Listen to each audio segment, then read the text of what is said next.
Welcome along to the southwest of London, to Surbiton Hockey Club, Sugden Road, and the last match of 8 games this weekend in what has been a monumental EHL Premier Division finals. We now know that Surbiton women are again the champions of England, having got the title back, having lost it last year. And now we wait to see in the EHL Men's Premier Division final whether it will be Surbiton, 3 times champions since 2017. They also won the league before it became the EHL Premier Division back in, 2001. Or will it be Old Georgians, back-to-back champions? Last year via the playoffs, the year before as top of the table. This year, can they do the hat-trick? These two clubs have a real old rivalry at the moment. They really do slightly get under each other's skin. It's going to be interesting to see how the game goes down. We will bring you the lineups in just a moment. In fact, I have got the lineup, excuse me. In goal for Surbiton, James Mazzarello will wear 1. Luke Taylor will wear 3. Johnny Gall will wear 7. The captain is Tim Nurse for Surbiton. Nick Park wears 10. Struan Walker, who's been on good goal-scoring form recently, wears 13. Gittins wears 14. Stuart Rushmere scored yesterday, wears 17.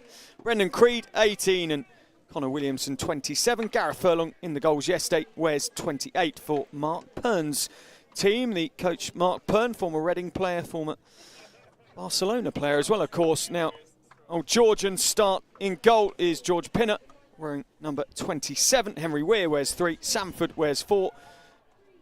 Tom Carson wears 8. Ashley Jackson will wear 10. Dan Shingles, the captain, wears 11 starting. Josh Pavis, 14. Lee Morton, the Scottish and Great Britain international, wear 15. Ed Carson, who scored yesterday, wears 16. Sam Hehart, New Zealand international, will wear the number 20 shirt for Old Georgians. And of course, Alan Forsyth wears the 2-7, 77, so unselfish for them yesterday. Brett Garrett is their head coach. But this one is going to be potentially an absolutely massive match. Can Surbiton do the double for 2024 in terms of the men's and women's EHL Premier Divisions, or can Old Georgians do the hat-trick? We wait to see. So Mark, reflecting on your semi-final victory yesterday, comfortable? It probably seemed comfortable from the scoreline, but as you know, sort of, when it's only 1 or 2 goals in it, it always feels like it's never out of sight. So for us, I was really pleased when they did score to make it 2-1 that we scored straight away and we didn't let it get to us. I think that was important, and it was a bit more comfortable in the 4th quarter. But up until that point, it could have gone either way, I felt. But we're really pleased the way the guys played, defended brilliantly, and put into action most of the game plan that we talked about. And any key areas that you'd look to develop for today? So today, in terms of it's a completely different sort of defensive setup, and we know that Old Georgians have a couple of different forward presses. So for us, it's just recognising what they're doing, giving the guys confidence actually on the ball, which the back 5 have been brilliant with in the last few weeks, and just not getting static and just trying to make sure that we are sort of dictating our play on them today. And these Southwest London derby games, are they a bit different? Is there something special about them? A little bit. Obviously, it's 1 game each this season, and at home, obviously, we might get a few percentages go our way. So it's 50-50 as far as I see it. We know they've got their strengths, we've got ours. Both teams are missing key players. It's who best adapts. So for us, it's making sure that we follow through on the game plan we've discussed this morning. But I have every confidence in the guys that if they follow that and play well, that we've got every chance. Lovely. Thanks, Mark. No Good problem. luck this afternoon. Thank you. Comfortable lead at half-time yesterday, 3-0 against Wimbledon, and they battled back, gave you a bit of a scare in the end. No, it was something that we were not unexpecting. They're a good team. They seem to come back after conceding a few goals generally throughout the year, so we weren't unexpected of it, if you will. But yeah, credit to them. They came back. They took us on, and they got rewarded for it. We ended up coming away with a win. And how has the reflection and preparation gone ahead of the final today? Well, yeah. Whenever you're at an environment like this, it's always a challenge. But yeah, it's been good. The team is good. We've just keeping our guys together. It's been a long season with a lot of hockey, a lot of injuries. So yeah, we've just got back to the club last night, had a dinner together, reset, and we're ready for today. Plenty of rivalry between these two teams. We talk about the Southwest London derby. How are you approaching the game this afternoon? Yeah, we would approach it respectfully, as we always do when we play against Surbiton and all the other teams we play. they're a good team. We know that. It's going to be a hell of a game. So, yeah, we're looking forward to it. And how are you going to keep that home crowd quiet? By scoring more goals than them, really. But, no, it's a great venue, great opportunity, great game it's going to be. So, looking forward to it. Thanks, Chris. Thanks for your time this Thanks a lot. afternoon. Thanks. Cheers. Welcome back to the action here at Sugden Road, where we are 4 minutes and 40 seconds away from the last game of the weekend, the final of the men's EHL Premier Division for 2024. And just to bring you up to speed across the season, because when you look at these two teams, they are very, very evenly matched. On aggregate this season, Surbiton 5, Old Georgians 6. But Surbiton won the first game 3-2 and Old Georgians won the second game 4-2. So it is very evenly matched, and there was a bit of a nod there from one of our co-commentators, fresh to the co-commentary booth, James Gould. Great to have you along, James. Andy Halliday with me again. James, excited for this one, obviously. Gutted that you're not out there currently rehabbing from a, hamstring injury, I believe. How confident are you in the team that they'll get a fourth win since 2017? Yep, confident. I'm a little bit nervous. I think it's going to be a very interesting game. I think, in my opinion, these are the two top teams from the year. So it's going to be very interesting to see how both teams go.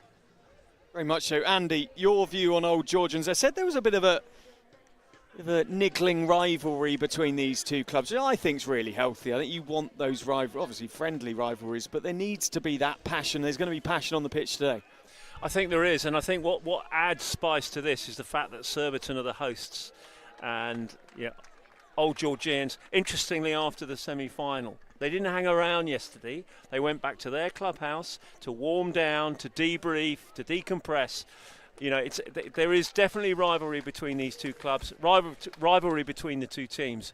We call it the Southwestern Derby, but the quality hockey around this area with Wimbledon, these two teams, it's top-notch stuff, and great to see the crowd here as well. And I'm sure it'll get pretty raucous, I'd say, on the terraces, but also I'm expecting a humdinger on the pitch. Neither team have been out of the top two the whole season. Stage 1, Old Georgians topped it just about on goal difference, 4 different from Surbiton. As James Gould just looks over my shoulder checking that statistic. They were tied on 30 points apiece, then went into the top 6.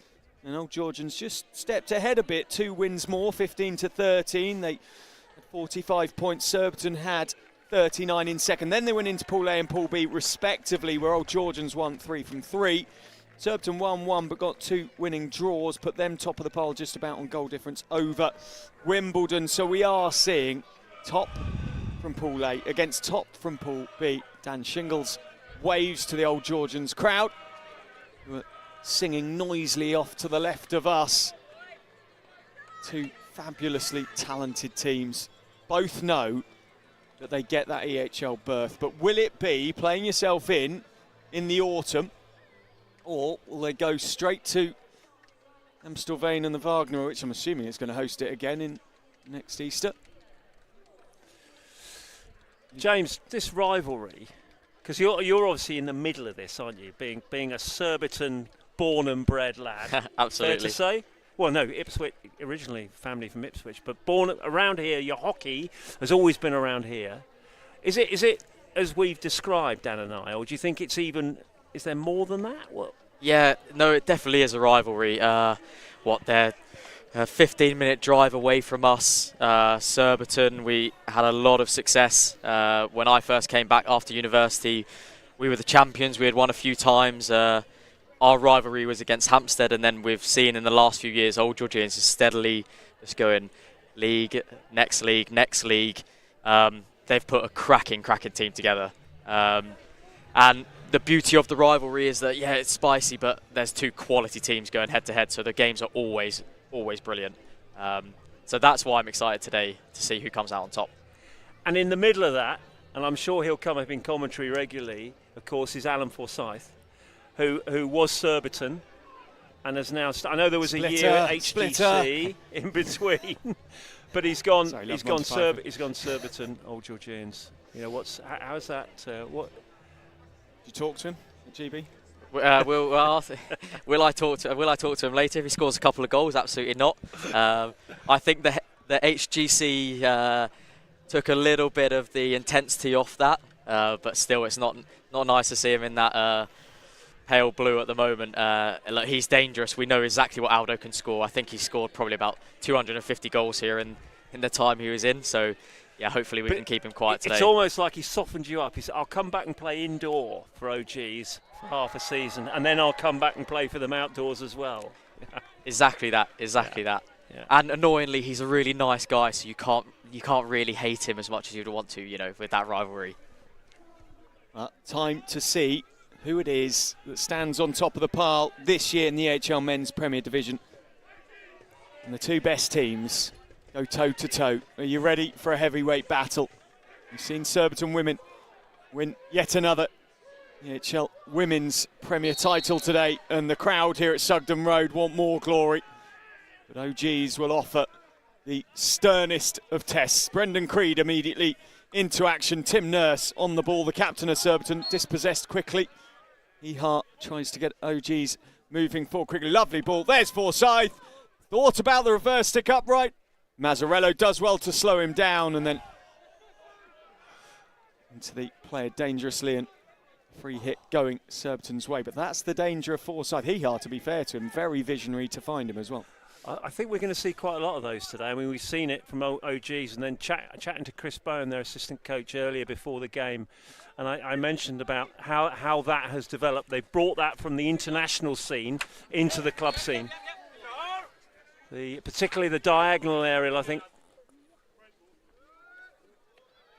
There's one into Struan Walker. Walker wins it back, turn, shoot. Oh, it's hit the backboard. Pinner couldn't get across to it. And that is the quality that Struan Walker brings in front of goal.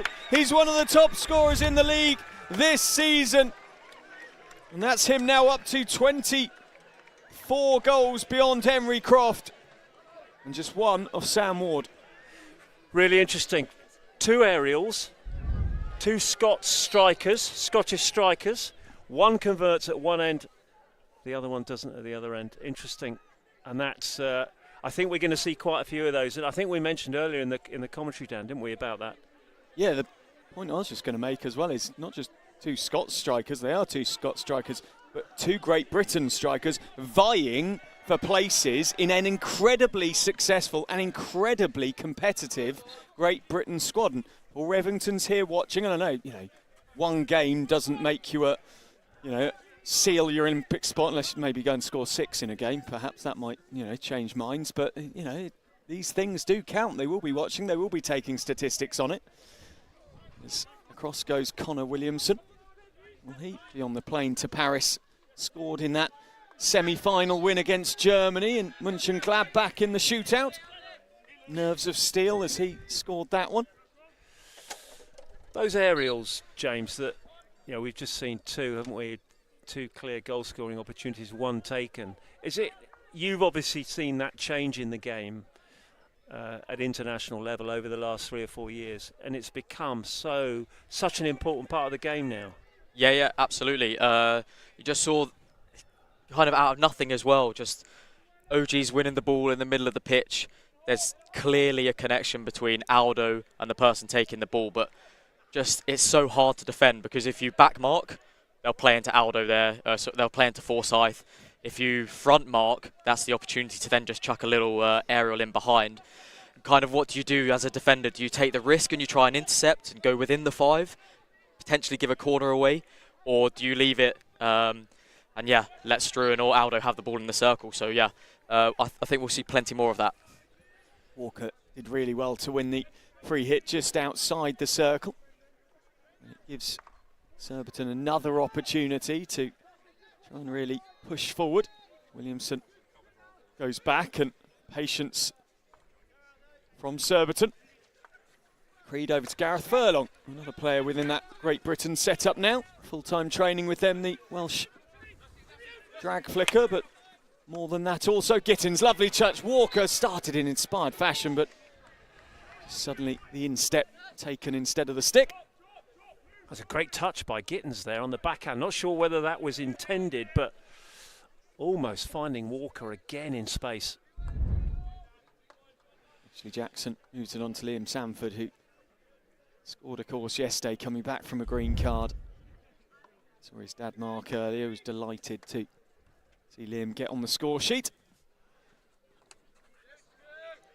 Real ball once more. The other thing in the conversation about the aerials, and I had a long conversation with a couple of international umpires, of which we got 2 very good international umpires in front of us here. Nick Bennett was in Valencia and Paul Walker on pitch as well, is actually how it's changed the physical needs of, in the men's game, the umpires, and that's not just saying male umpires, it's saying in the men's game how the umpires act, because actually the majority of the shuttles they do is from baseline to 23, as opposed to baseline to potentially sort of 10 metres in from halfway, which is a big change that's come about with those massive aerials being played to the baseline, because actually the umpires can't afford to get too high up the pitch anymore, as across comes Henry Weir. Yeah, particularly when you've got, Luke Taylor yesterday, I think we saw him, it must have been 75 yards, I think, which is remarkable when you down the hill, slight hill here at Surbiton.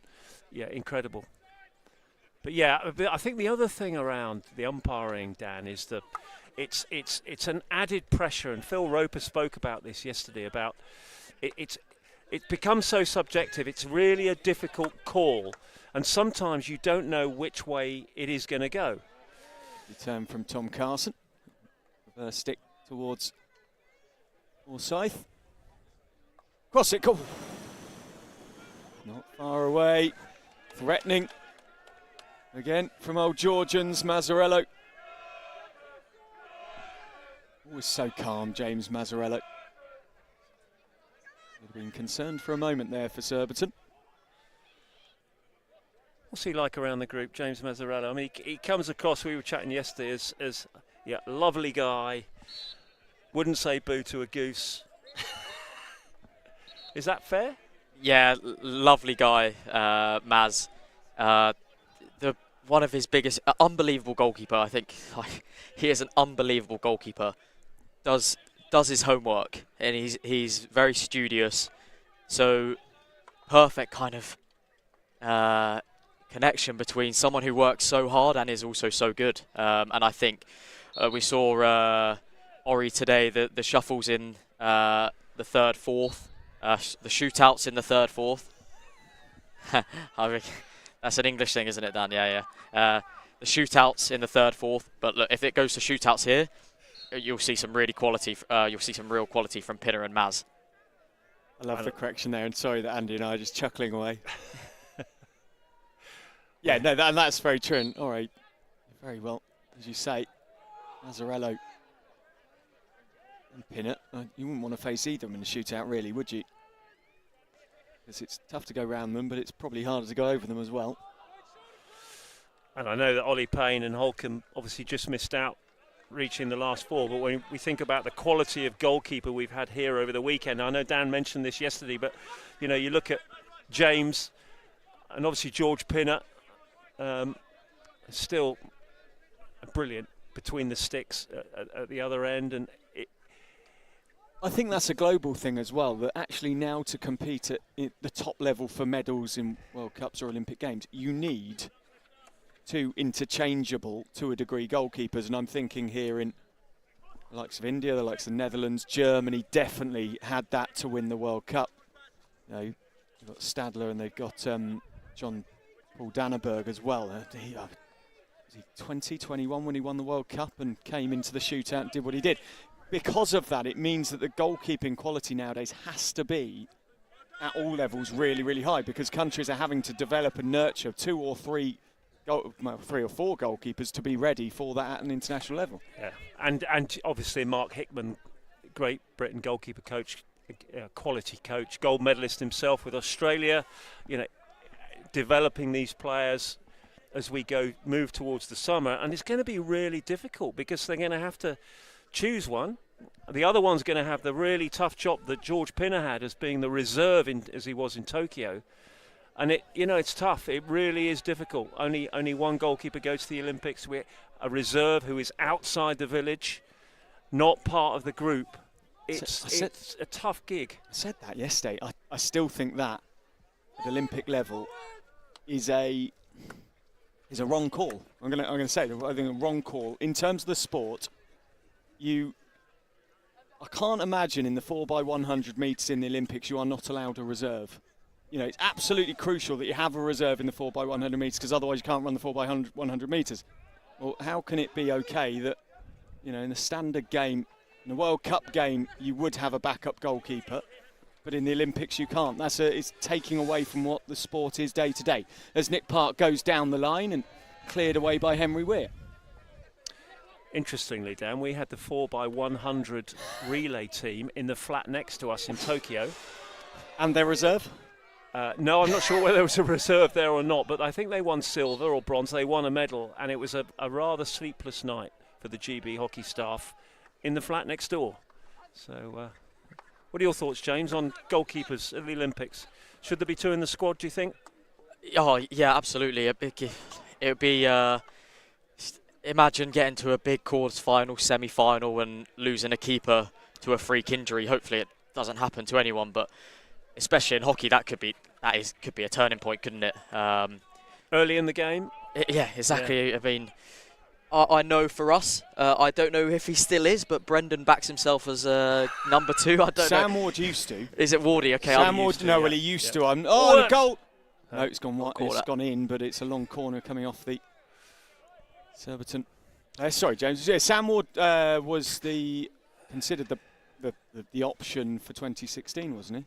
Yeah, no, I remember Don't know training sessions, now. him putting the kit on, and before that, James Tyndall for 2012. Do you back yourself, James? Not quite James Mazzarello's height. Oh, yeah, I think someone like Payak could pick any corner against me, couldn't he, if he was flicking? He could probably push that past me, I would have thought. So we've got 2 minutes gone here. Great Britain against Germany in the Olympic quarter-final. Hey, I scored 4 already. Ollie Payne has had to go off. James Gall has got the kit on. I think I'd be on the post in full kit and I'd put Sorsby next to me with how good he is on the post. That's what I would do. Dennis van der Poel, who coaches out the Netherlands and coaches India as well, he had Sumit padded up in a game recently in the Pro League because Krishan Patak was away.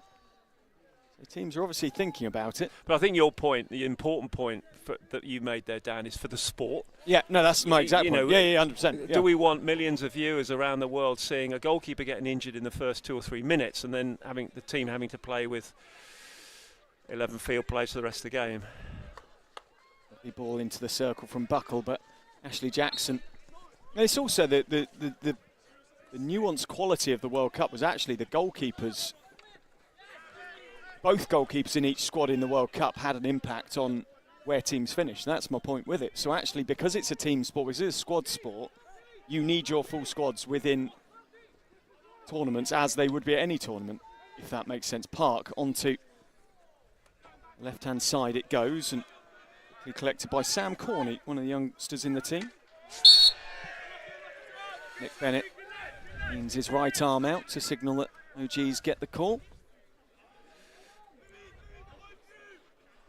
Sanford will restart. Feels a bit cagey, James, at the moment. There was a bit of full throttle right at the beginning of the game, but it seems to have gone into a little bit of a possession game. Team sitting deep. Yeah, that intensity at the start. We saw 2 big chances. Here we go, speaking of intensity. Sanford across, diving into the back post, not quite getting the touch. Was he hurt?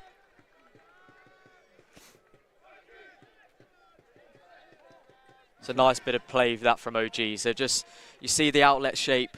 Sanford typically a centre-back, but they've Ash is, or Jackson is just, while I pause this attack. And Carson wins the free hit. Connor Williamson just makes sure he has to go the full 5, and then Carson in a very indoor style, although he lifted the ball, I realise that, but he put everything through it like he was trying to flick the ball at goal indoors, and now gets told, in fact, sorry, it's Tom Carson now, he's getting told off for not being in the right place.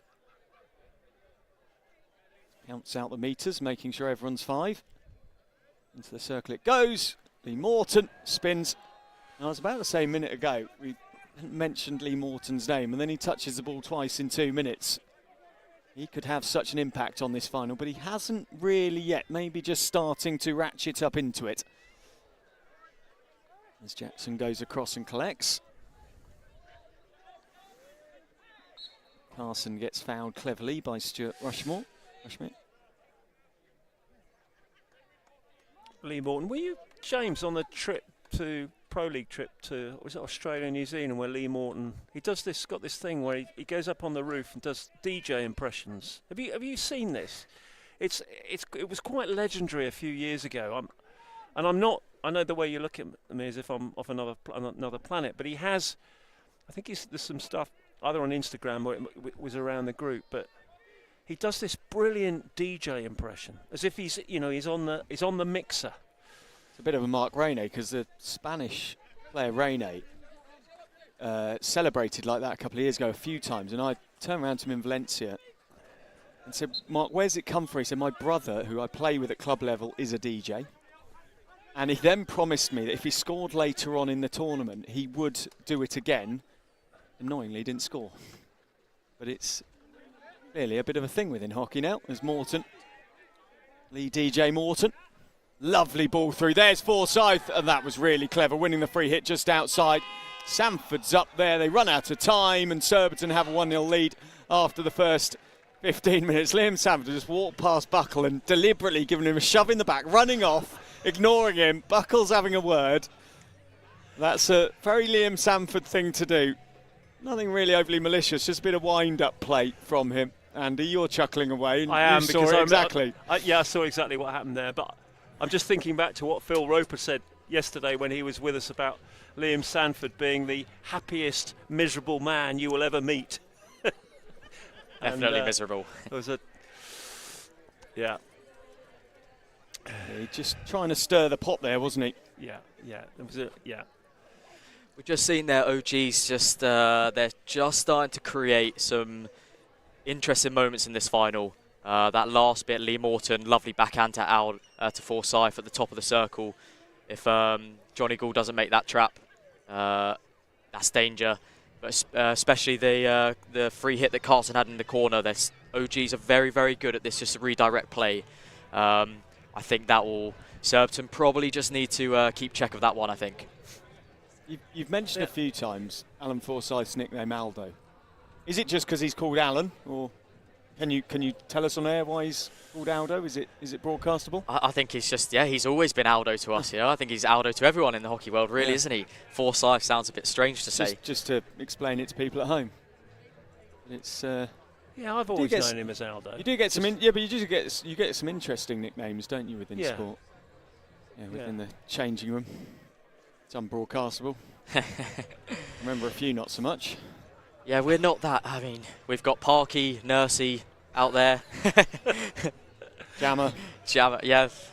Yeah, how did that Maz. start? Jammer.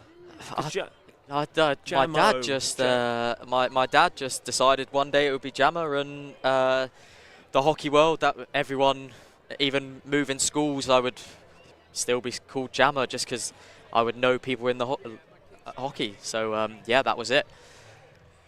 Alex Williams is on and will start things moving in the second quarter in his last game for Surbiton. Moving to Belgium for All at the end of the season. It goes to Brendan Creed, former Bushcott player. So played in Germany, hasn't he, Brendan? He played at Harvest-Huda? Yes, he did. Had a season at Harvest-Huda with Richie Dawson-Smith, I think, was there at the same time. And Goodfield as well. Dave Goodfield, yeah. He was walking around earlier with a chair, just carrying a chair around. Clearly worried he wasn't going to get a seat for the final, so taken one from the clubhouse and was making sure he carried it around with him. Another member Surbiton would love to have, but is injured, unfortunately. What's his injury at the moment? He has a bad back, hence the chair. Oh. It'd be nice to see Goodis's quality on the pitch as well. Someone that probably the most similar player would be Lee Morton on the pitch, just create something out of nothing.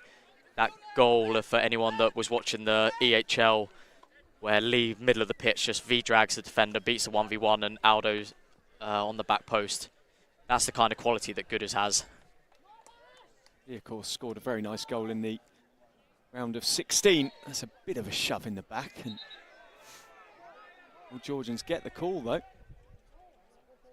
Off goes James Carson, hat-trick hero in the EHL. These two teams, yes, playing for English Championship glory, but playing to secure a spot in the top 8 automatically in the Euro Hockey League and not have to play the way in. The other still have, of course, the chance of the round of the last 8. They'd have to go and do it the hard way. Sanford wanted the movement back across. Didn't get the movement back across as Forsyth had gone to the right-hand side. Jammer, you fancied a year abroad? Is it something that, I know we were chatting about it yesterday. Forward from Rushmere, and Walker had gone the other way. It's nearly a good connection. Sorry, Andy, just quickly, that was a nice little bit of play, just the aerial into Stu. And again, that's just just the quality on the pitch there. If they could have made the connection, that's dangerous. Stu and Walker 1v1 against the OGs there. That could have been interesting. Abroad, we'll see. My eyes are on the rehab at the moment, Andy. The Olympics is not far away, so I'm doing everything to be there if I can. Lovely ball from Great Sanford again. Played in by Griffiths. And just wide of the mark. Mazzarello is okay. I think he just had a player on top of him. Forsyth was basically lying on top of him, which never helps. So you've rebuked my question there, James, not committed yourself. You've given it the one game at a time type approach to that. Stay in the present, Andy. That's what you taught me. Really? Maybe. I taught you something. Ashley Jackson. Linfield. As Ed Carson plays it back to Jackson. Okay, so James, were you to go abroad, if Paris is done, you've won the gold and they're clamouring at you, you've got 7 different options, who would your dream be? Who would the team you'd love to go and play for be if it was in Europe? I think it would be hard to look past Bloemendaal, to be honest. You'd look good in orange as well. Oh, thank you. Ball into the circle. Lovely spin. And Farrington plays it goalwards. Williams just can't get it out of his feet, and he then lies all over George Pinner. They just apologise to each other. Lee Morton's going to get a talking to from Paul Walker. Williams did well there, gambling on the opportunity. That was a clash I'd not like to be in the middle of. George Pinner against Alex Williams.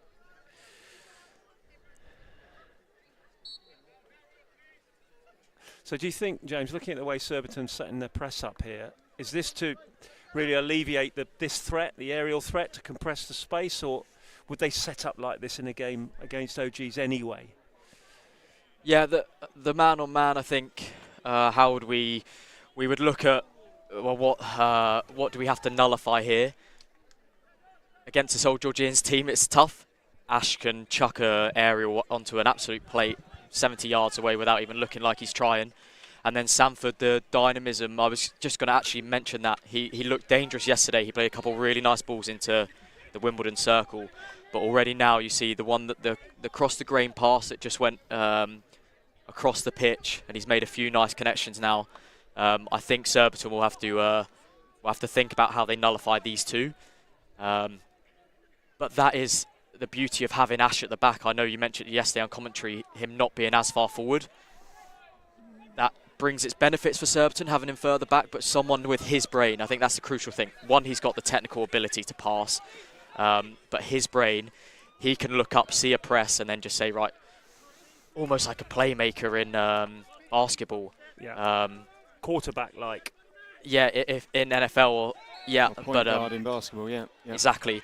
And you'll just see Sanford we'll just check what Surbiton do, and they'll slow it down.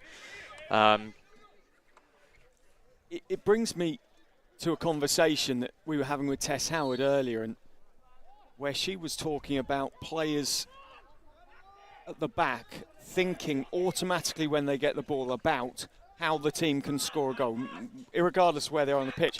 what Liam's been doing today, more than I've ever really seen him do before, is have that positive mentality immediately. As through goes Nick Park, he's always very positive, very quick.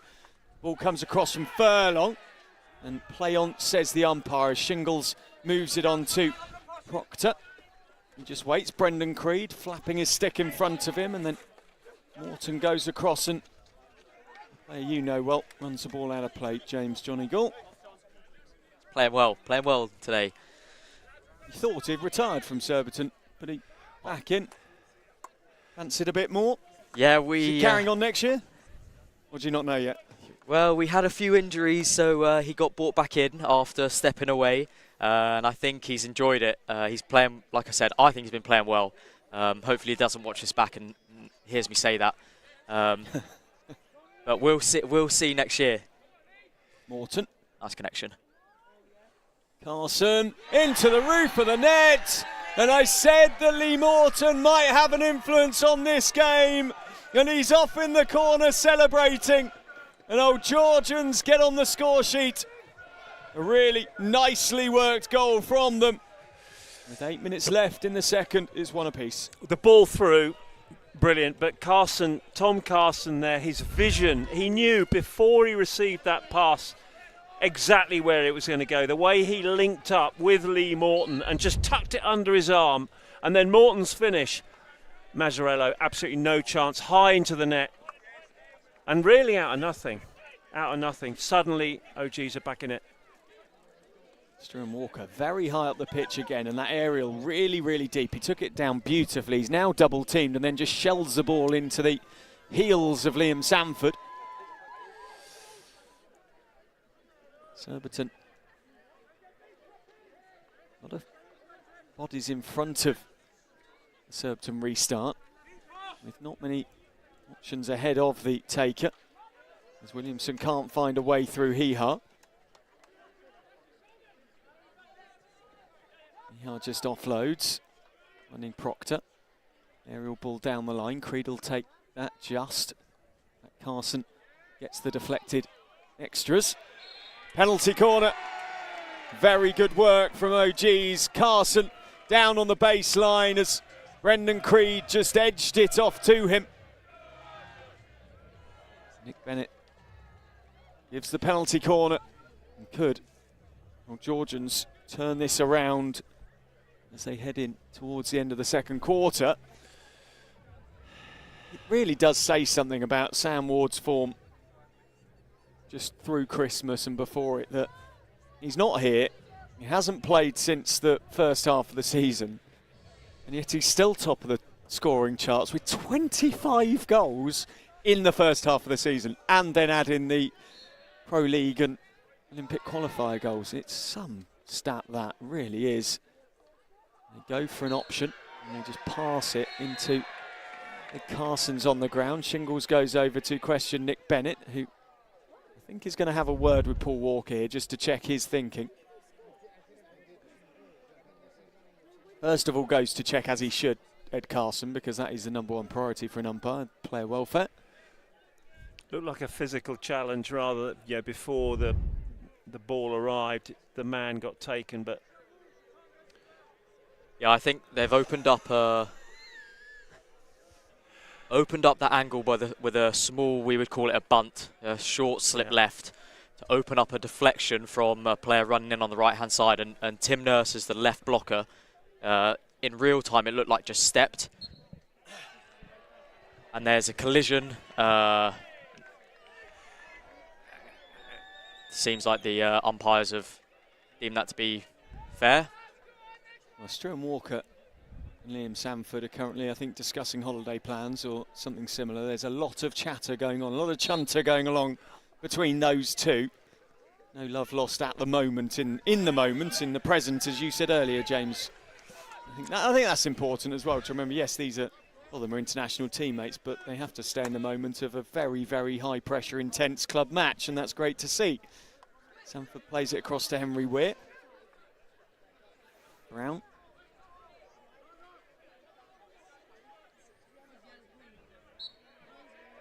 Well won. Calm presence on the ball. So immediately there, I don't know if you saw Matt Brown just looking for the aerial, and the forwards up top as well, connected with that. It's not okay just for Matt Brown to look for it, but the forwards are there. Carson's working off the back. Here we go, another one. That was nearly, I know the whistle had gone beforehand, but I tell you what, that was some deflection from Tom Carson, and it wasn't far away from the bottom corner either. There's that fine line with that skill, the ball thrown in there. Bang Medici goes across to and put pressure on Williamson. As you say, OGs have changed to a bit of a man-on-man press as well. And that's a tactical, that'll be a tactical call from Ash. Something he would have seen in the game, maybe before it's a decision, or based on how the game is going, decide to change it up a little bit. Stamford comes across and plays football with it now. Him and Walker share a joke. Will Ash call that on the pitch, James? Will it be a... Yeah, or potentially. Will the call come from the bench? I would have thought that would come from Ash in the moment. And then he's on the bench, obviously, now. So someone like a Sanford who might be playing spare, or Shingles has always been so a defensive organiser. It might come from someone like that. All placed on the sideline for Josh Pavis too. We start for Old Georgians. 25-year-old. I believe it's apparently a wakeboarder. Not a data wakeboard, is it? I have wakeboarded in the UK in April, and trust me, not to be advised, very, very cold. It's too cold for water sports this time of year. I sadly did it one Easter about 10 years ago. But Pavis apparently a very keen wakeboarder. Old Georgians down the left-hand side. Can't find a way through that time. And they have to backtrack, and they may have to backtrack quickly here. Brown finding a way. Buckle moves it on.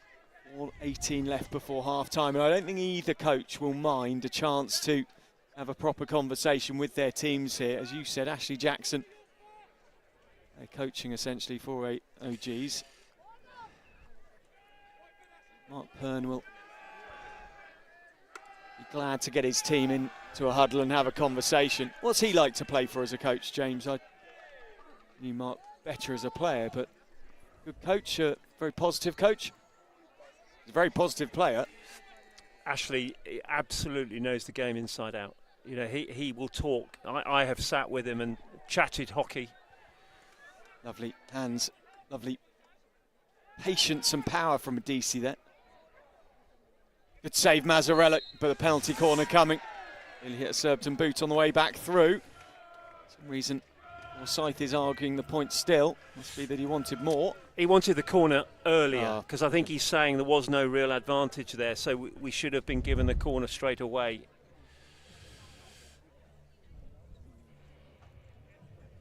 No, it's still 1-1. I know it's still in the balance, but you look at the circle entries, you look at the connections that Old Georgians are starting to make now compared to Surbiton, and I think they would like this to go in at half-time. I think they probably deserve to be ahead at this stage. It's something that, Surbiton needs to stay in the game here.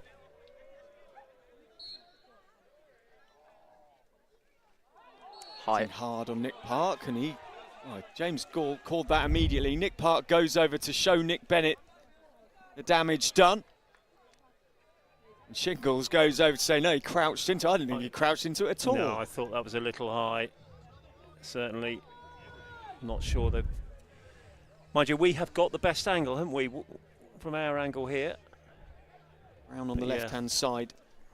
James Carson on the right-hand side. Welsh international and South African international alongside each other. It will be Brown. That was powerful. That was travelling. And Rushmere will have been glad that that was off target, because that was coming at chest height. Interesting change up that. Carson off the long castle. Nick Park, for anyone that doesn't know, is, I would say, one of the best #1 runners in the world. Because he's absolutely rapid. Yeah, his acceleration is there. It's more the understanding to be able to see where the ball is going, which castle, and then also adjust and be in a position to block.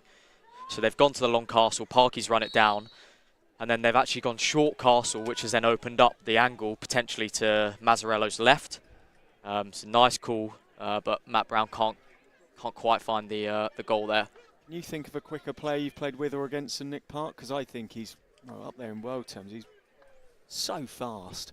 There are definitely a couple that would absolutely smash him in a race, yeah, for sure. Tom Craig in Australia. Oh, okay. Yeah. And actually, Will Cownan is unbelievably fast. Maybe the only guy that's faster with the ball than without the ball. Don't know how that's possible, but he is rapid. There was a chap called Shabazz Ahmed who played for Pakistan many moons ago, and I was part of the England GB squad, but not in the 28, if you like. As well, lets that go. And these are the kind of connections that I'm talking about here. So Surbiton playing man on man. They want to stay with a spare man, but Henry Weir, you see on this right-hand side, has an angle into the circle nicely here. If he wants to take it on, he can. Ball in. Oh, ball across. Mazzarello scrambles. And it dealt with well by Luke Taylor. Williams tries to find it down the line. 90 seconds to go in the second quarter. The captain shingles on. Surbiton get a reprieve and get a chance to clear their lines. Just talking about pace, Shabazz Ahmed, he was the quickest thing I'd ever seen on a hockey pitch. And I played a squad game for Great Britain against, he was playing. I could not run. I couldn't keep pace with him. He had the ball and I didn't. And absolutely, I've never ever seen anybody as quick as that. Wasn't it even nowadays? Wasn't it Shabazz who used to run crossing his feet over to allow him to change direction faster? Incredible, yeah. Now, bit of afters going on in the circle. Sanford's in there. Williams gets called over for a conversation. One corner given, and those two just hands on each other and a joke shared again. The pot is starting to simmer a little, you feel.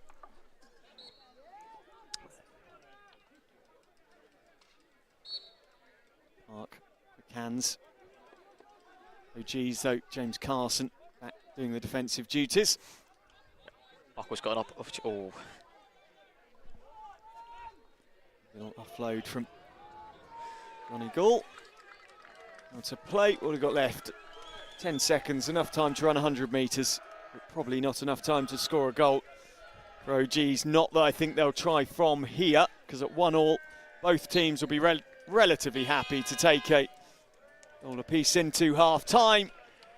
And with 2 quarters left to come in the EHL Men's Premier Division Finals of 2024, it's all square at EHL Last 8 spot on the line, but of course both teams will be in the EHL next year, but who will be champions of the England Hockey League? We wait to see.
Welcome back to Sugden Road for the last 2 quarters of the EHL Men's Premier Division Finals of 2024, the final of 2024.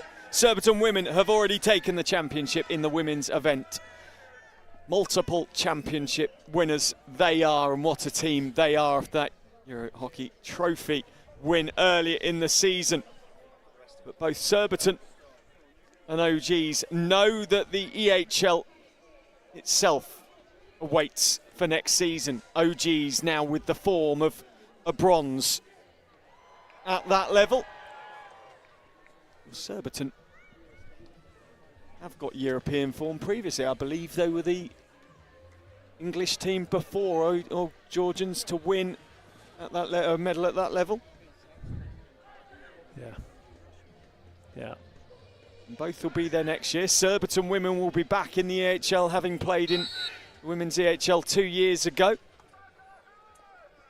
I remember rightly, they lost their opening game of that to Dusseldorf in the round of 8. It was definitely August Albertario's team. I think she was playing for Dusseldorf at the time.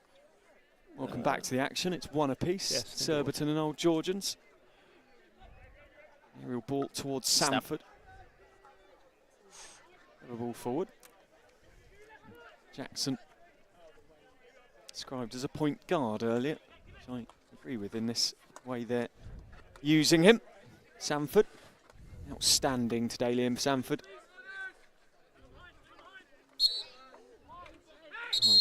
Two Henley College old alumni, college mates. In my opinion, bit of an elbow from Sanford there. Maybe I hope I'm not being too biased, but Nick had a good view on that. I'm not sure what you thought about that, Andy, but yeah, not sure that was needed. No, I'm not sure it was needed. Mazzarello does well to control his kick out and wins the free hit.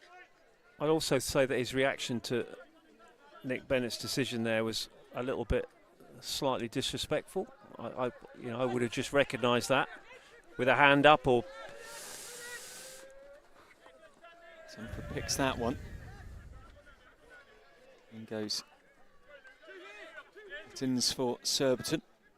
His opposite number, Pavis, moves the ball on. Morton, goal scorer for Old Georgians earlier in the game. Scoring in 22 minutes. Lovely little pass threaded through there from Johnny Gall. Run him. Beautifully done by Gittins. Round Ashley Jackson, Struan Walker into the edge of the circle. Pinner saves. Well, good save, George Pinner. What a good save. Left foot out, outstretched. All this experience there. Keep them in the game. Tom Carson. Ehart tried to get control. Ed Carson, nice 3D skills from him. Tackle. Very good tackle from Park, and Williamson comes away. Rushmere, well won by Carson again. One of Connor's great strengths is he just seems so calm on the pitch. You see that that tackle just then. Just the calmness to not necessarily going for the ball straight away and just trust his hands, pick it in what is a dangerous situation with Carson on the ball. I know we were both saying yesterday about, you were waxing lyrical, Dan, about his performance and how he steps up to take a shootout in the European Cup semi-final as a youngster, as if he's been there playing in the team for 20-odd years. And then incredible steps left-hand side and lobs the goalkeeper. Oh. Against, was it Danner? It must have been Danneberg, because Danneberg is normally the shootout goalkeeper for Germany, isn't he? And he's what, 6'4"? It does take some nerve. That's Connor. Nothing seems to phase that boy, and got away with it 5 yards. Got away with it, but then look at the pick, and not just the pick, but he takes it round them. They weren't even there. Park gets dispossessed briefly, but Surbiton keep the ball. Brendan Creed. Gittins turns well, under a lot of pressure from Pavis. Gives away the free hit. Jackson not to be rushed.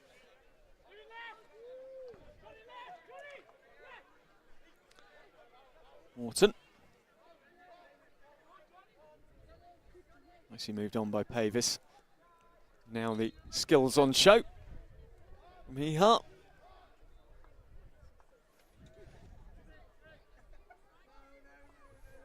Won't be allowed as safe.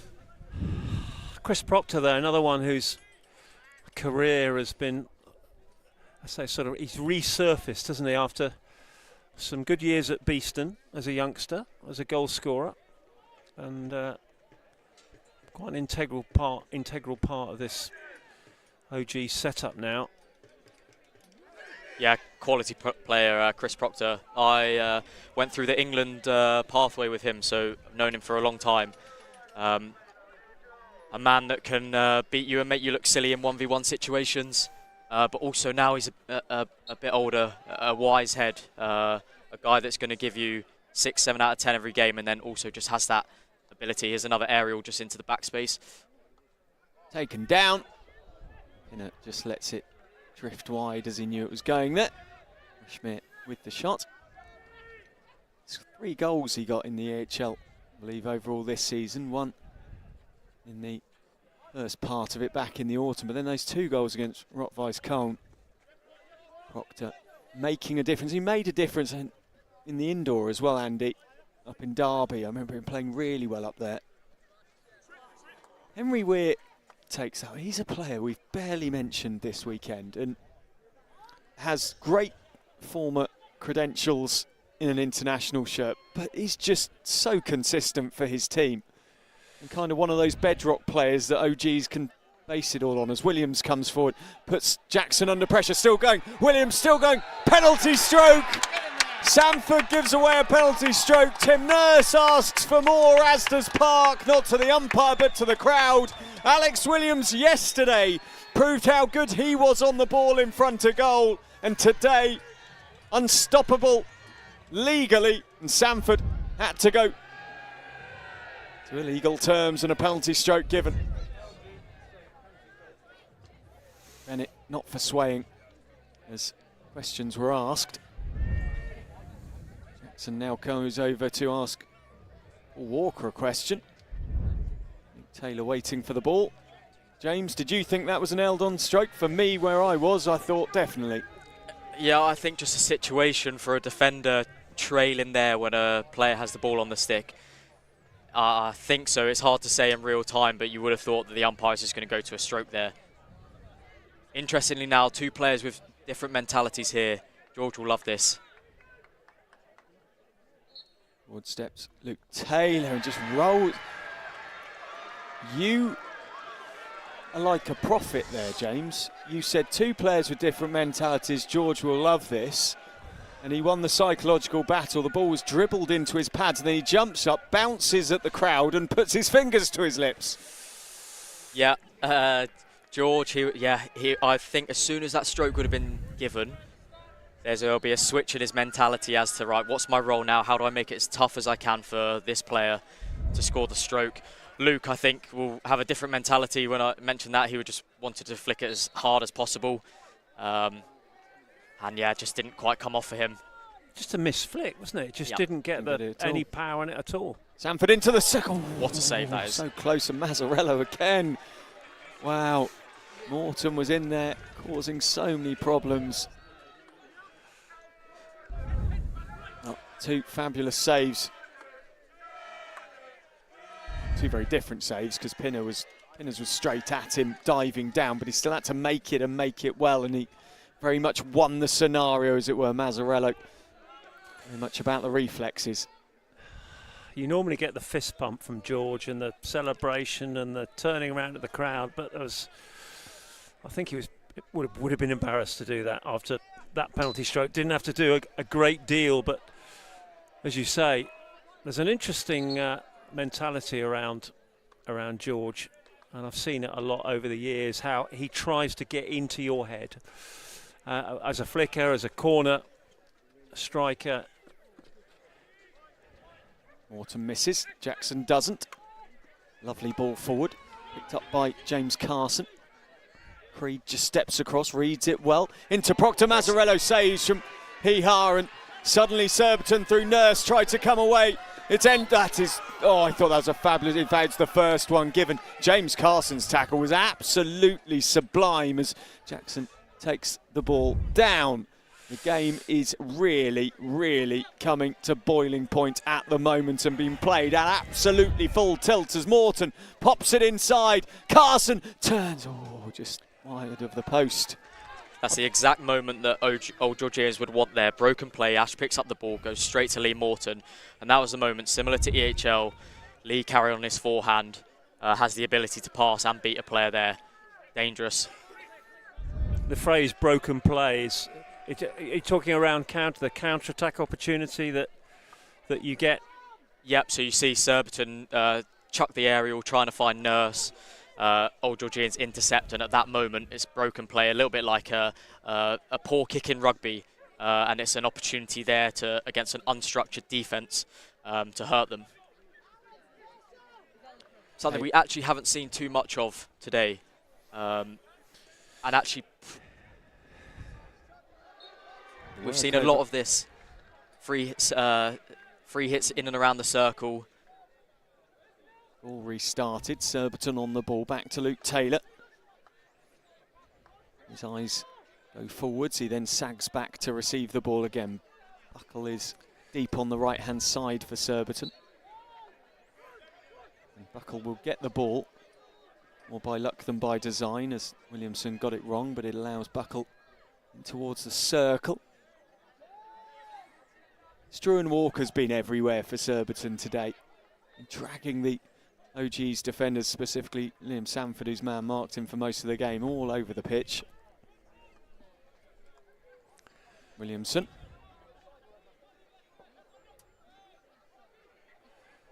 Work by Proctor to keep him out. Taylor looks forward. Here is Walker.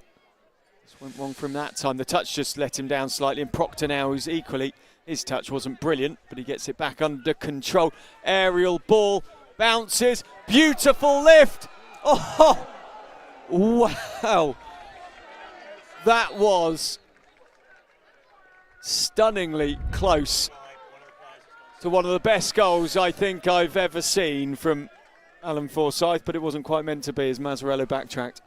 It was the aerial on the move, and the way that Forsyth allowed it to bounce, but just judged the bounce, got himself in the correct position to play that glance. I mean, yes, you're right, Dan. I think that would have been, you would have to find a goal better than that. It reminded me of goals scored in the World Cup final of 2014, which was Kieran Govers, but that was from closer range. That was over his shoulder, trying to lob one of the best keepers absolutely in the world. Mazzarello luckily is okay, because I think he collided with the post in his retreat. Park tries to retreat for the ball. Proctor was there. Rushmere dances his way through round Henry Weir, who now is slightly out of position here for OGs and has to find a way back in, but he doesn't need to worry too much because Nick Bennett has given the free hit the way of the team in blue. That's one of their defensive strengths, that, and you mentioned earlier Henry Weir. You don't see a lot of him. He is so good at reading the game. So he plays as a spare defender. So when the rest of the team are marking, Henry will take up that spare position, which covers the threat, the passing seam into the circle, and he does it quietly and really effectively. He's now gone into a man-to-man with Ashley playing that. Ashley Jackson, the spare player. Nurse, beautiful ball to Walker. The radar was very much turned on from Tim Nurse there.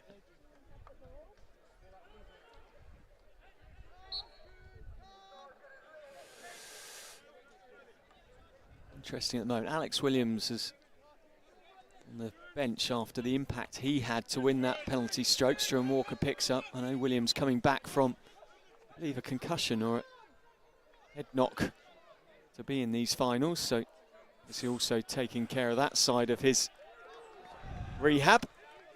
Unconventional tackle there from Ashley Jackson, the only man there that would be able to swing a stick and get full contact with the ball. The way he read that, I mean, that's an ice hockey. That's one of the things he's picked up through his ice hockey career. His ability around his feet both on the backhand and the forehand, which of course in ice hockey you don't have a backhand and a forehand, but he just reads it so well, both sides of his body. See what Liam Sanford there, the control of his reverse stick hit on the blade. Something a lot of youngsters need to watch, because you do tend to find there's sometimes a bit of guessing on the delivery of that, and there was no guessing there from Liam whatsoever.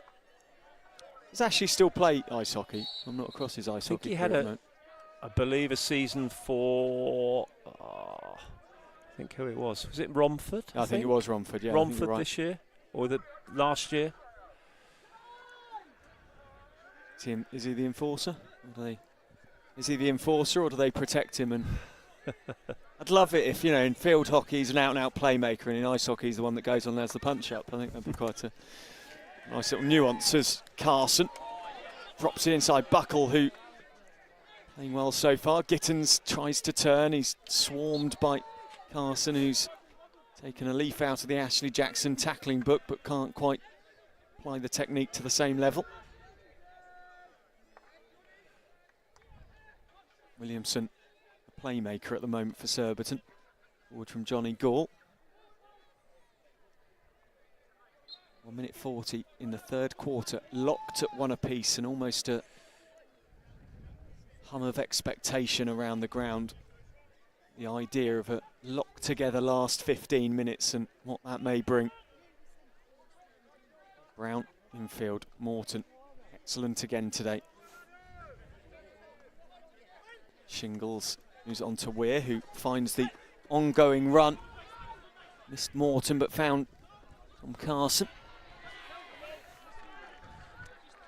Carson did well there. Just as he led out, he just gave Park a little nudge to get ahead, to get that 2 or 3 yards ahead, to get the ball. Penalty corner. Gittins is down and hurt. Sanford goes over to apologise for any pain created. It wasn't deliberate. Liam Sanford wins a penalty corner for Old Georgians and gives them a chance with 53.3 seconds left in the quarter to potentially go into the lead if they can get this one right. Brown is there. Seemed harsh, that call, I think. There has to be a deliberate foul there. Yeah, to be a corner. Interesting one, but so deliberately encroaching within the 5. That's right, yeah. Yep. Don't get me wrong, definitely a dangerous situation. Sanford on his forehand into the circle, but it comes Ashley Jackson down low. Shingles is there with the touch, and it's 2-1. Ashley Jackson off the top.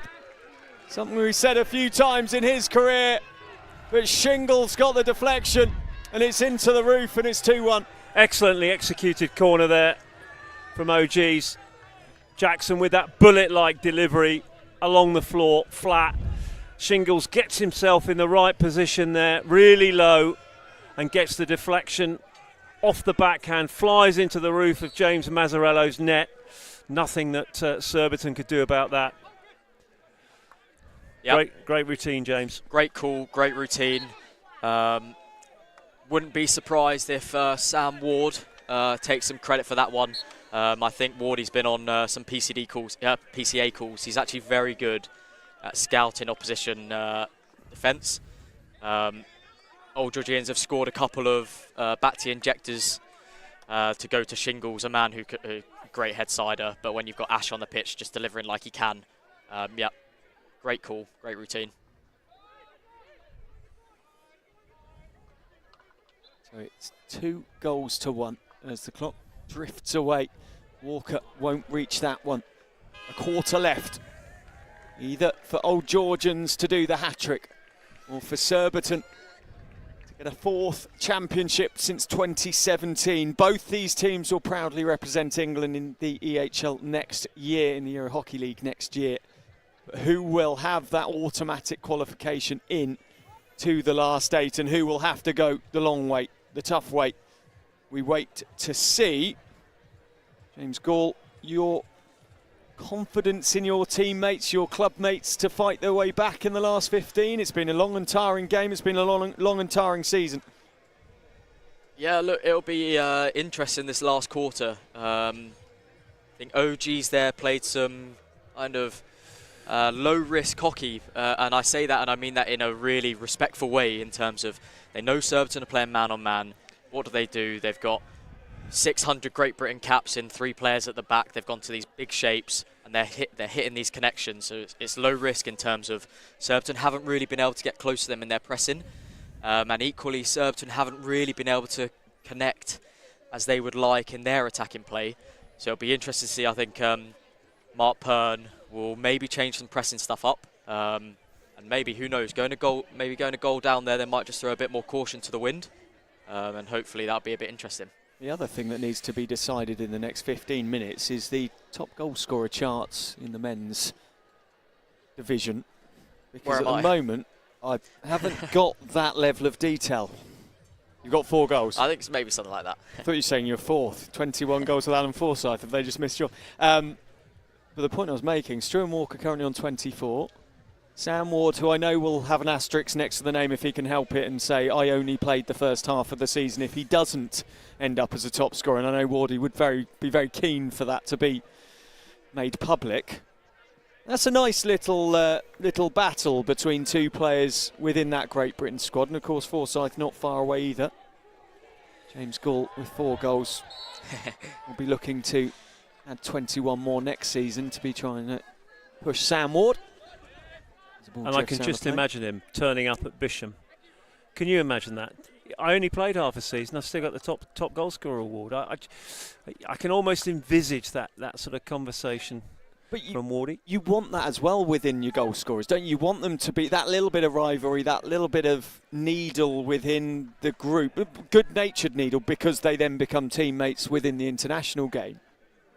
But you want them competing. You want them wanting to score 50 goals between them in a season. You know, internationally, you want 30 goals a season, internationally in a season. That's successful teams. That's teams winning medals. This part comes forward again. The results are in from Nottingham, which I'll bring you in a minute. Williams tries to pick up, or Surbiton, who are chasing the game. Welcome back to the action.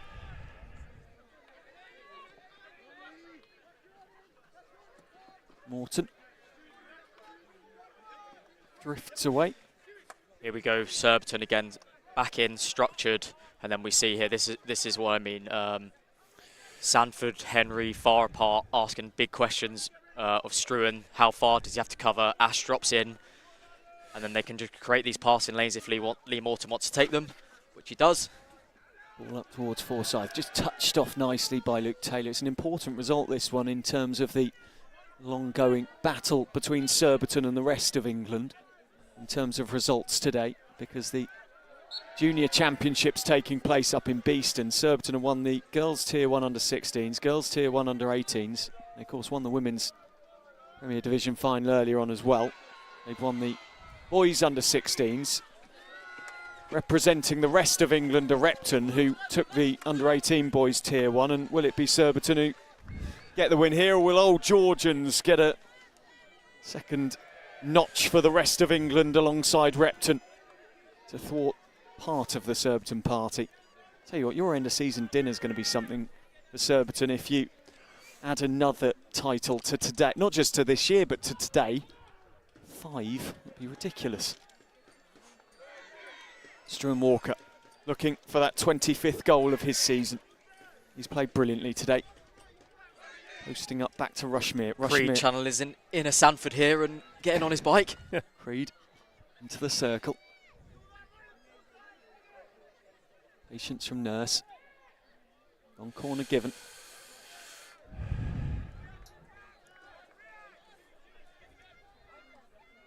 Creed to Williamson, does brilliantly to win the penalty corner there, realising that Henry Weir was having to rush out to stop him in his tracks.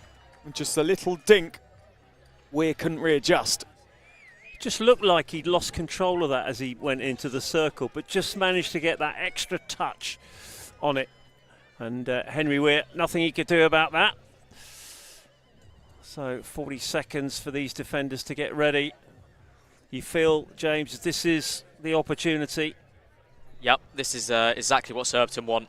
Furlong not on the pitch, but then you still have Taylor and Walker Taylor on the right-hand side. Walker headbanded on the left-hand side. They change or move at least for Taylor. Low. Walker hits it. Long corner.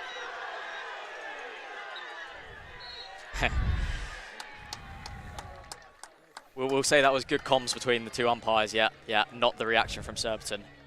Paul Walker helping Nick But Bennett. sometimes you judge the reaction of players tells you everything, and the reaction of the crowd as well. I think probably Nick Bennett was the only one who saw that differently.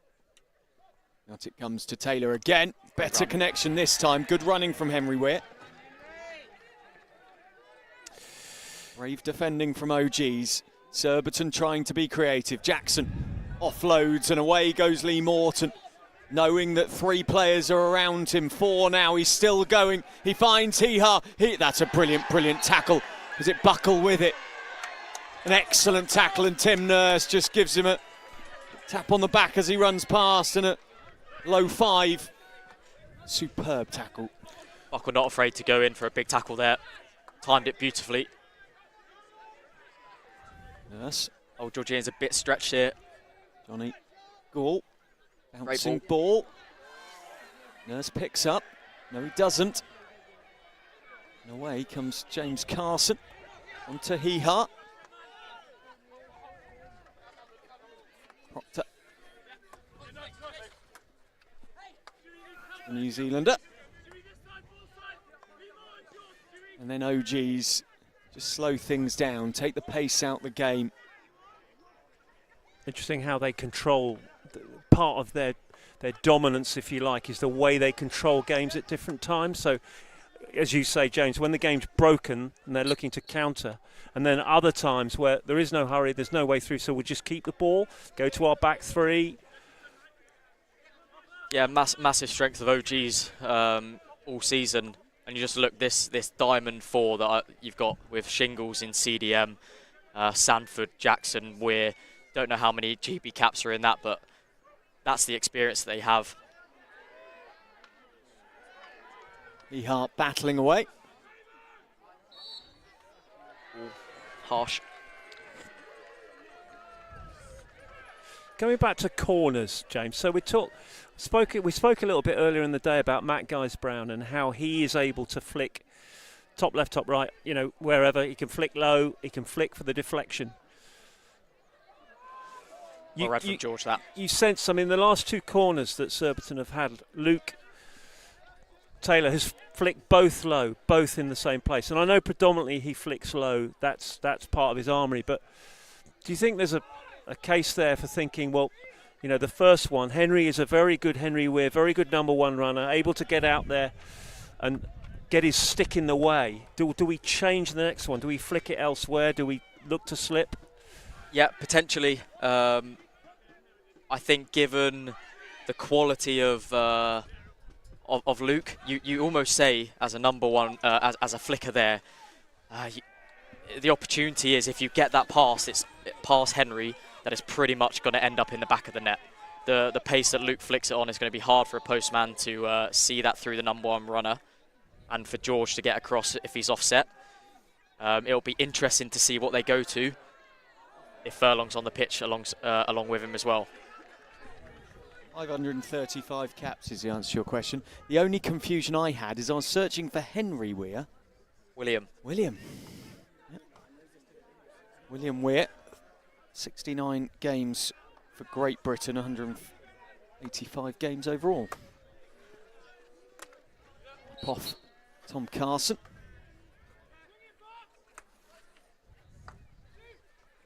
Schmidt.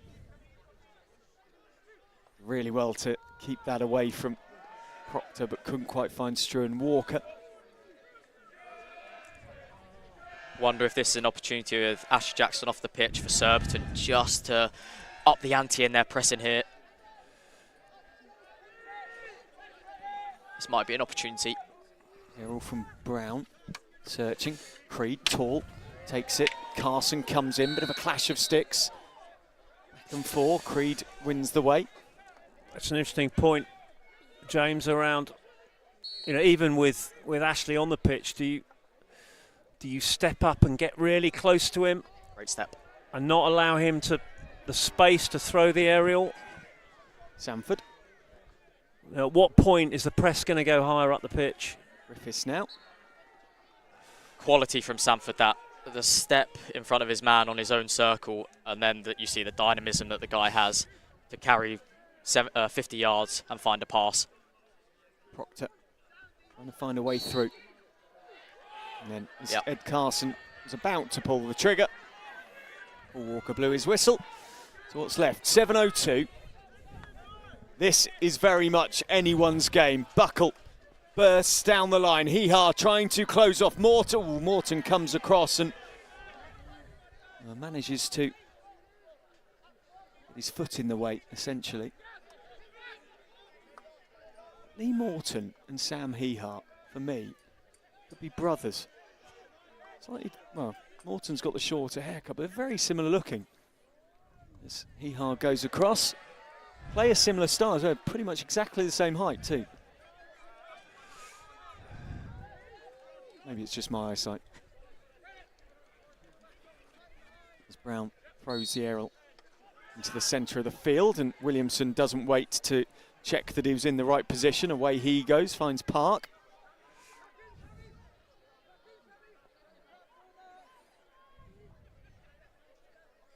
Beautifully done. Loaded to Rushmere. Field, Rushmere again. Henry Weir's there. Rushmere steals it back from him, and Henry Weir's there again.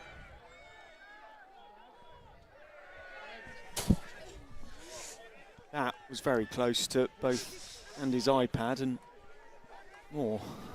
Netting in front of us, just saving us. Oof. Now, your oof there suggests you maybe thought that a card might be brandished from Carson. Non-committal. I think that's a very good foul from Cast, that. Creed over to the far side. That's not a very good aerial, though, and Morton's there again, and away come OGs. Danger. Morton bursts his way up through halfway. Got players ahead of him. Hee-ha's there. Griffiths as well. Morton just overdoing it slightly there. Down the line goes Ed Carson. Seemed to get dragged back. A little by technical Park. thing there, Dan. Just looking at the carry from Lee Morton. He always carries with the ball in front of him. Never turns his back into the defender, which makes it much more difficult for a defender when they're running at you, because they can always play forwards. Nurse. Just looking at this Surbiton shape now, you see it's a big back five and two in the circle. You wonder if they're going to make a change here, just to say, again, like I was calling for at quarter time, is there going to be a bit more caution to the wind, chance their arm a little bit more. Creed finds Taylor. Taylor. OG's camped. Pinner steps across, ever watchful. All into the circle, just drifts off Jackson's stick. 4 minutes left for Surbiton to try and find a goal, to at least take it to a shootout or another goal. Stuart Walker penalty corner. There was a boot on the way through. Walker reached to try and get the deflection, missed it, but there was a boot beforehand. And the crowd behind George Pinner's goal erupted. And Furlong is on. Is it going to be your call, James? When we've had a few folk in the commentary box over this weekend, they've made some brilliant calls ahead of corners, ahead of set plays. So, well, Furlong does have a history of scoring big drag flicks at big moments. He's got Taylor, Furlong and Struan again. Stu Rushmere is not half bad flicker either. Taylor's on the right. It will be Furlong. Into the run again of Henry Weir, who reads it perfectly. On corner. Nurse. Walker dispossessed. Sanford down there. We've spoken a lot, haven't we, about the intensity of penalty corner defence and how important it is. Flicker having decent #1 runners, and Henry Weir, that's 3 now in this quarter. Brilliant number one running. As it comes. Great receive. Forsyth. Gets it back into the circle! James Carson celebrates. OGs celebrate because they've got a 2-goal lead with 3 minutes left to play. And Forsyth did excellently there because he was forced out the circle but immediately got the ball back in the danger zone. Immediately that predator that is Alan Forsyth, looking for the strike, looking for the shot at goal. 3 Surbiton defenders around him, but just managed to create that space to throw that ball over sticks in that really difficult ball just off the ground situation. And great play from him, great lead-up play from him, and a rather reasonable finish as well. Yeah, great touch from Carson, just ahead of Bren, just ahead of Creedy, just to nick the ball over the top of him, and then, yeah, lovely finish. Before Alan Forsyth was back into the GB fold, there was a lot of conversation that, he'd never really got his chance for the amount of goals he'd scored and National League level and all these different things.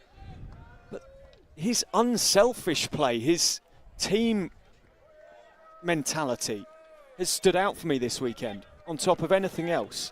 Just the way he constantly looks to bring other people in. There are 2:24 left. It's Surbiton 1, OGs 3. And Mazzarello, is off, of course, for Surbiton, as you'd expect. This is the moment in the final. There's 2 minutes to go, so Surbiton, yeah, we do have to take a chance. Goalkeeper off. Free hit goes OG's way. Going back to what you were saying there about Alan Forsyth, Daniel, I know it's been a really tough year for him. He lost his father, Derek, Scottish coach. I sense, when I've spoken to him over the last few months, a much more mellow Alan Forsyth. The disappointment that he's had going to Tokyo as reserve for the Olympic Games and not playing, missing out on selection in 2016.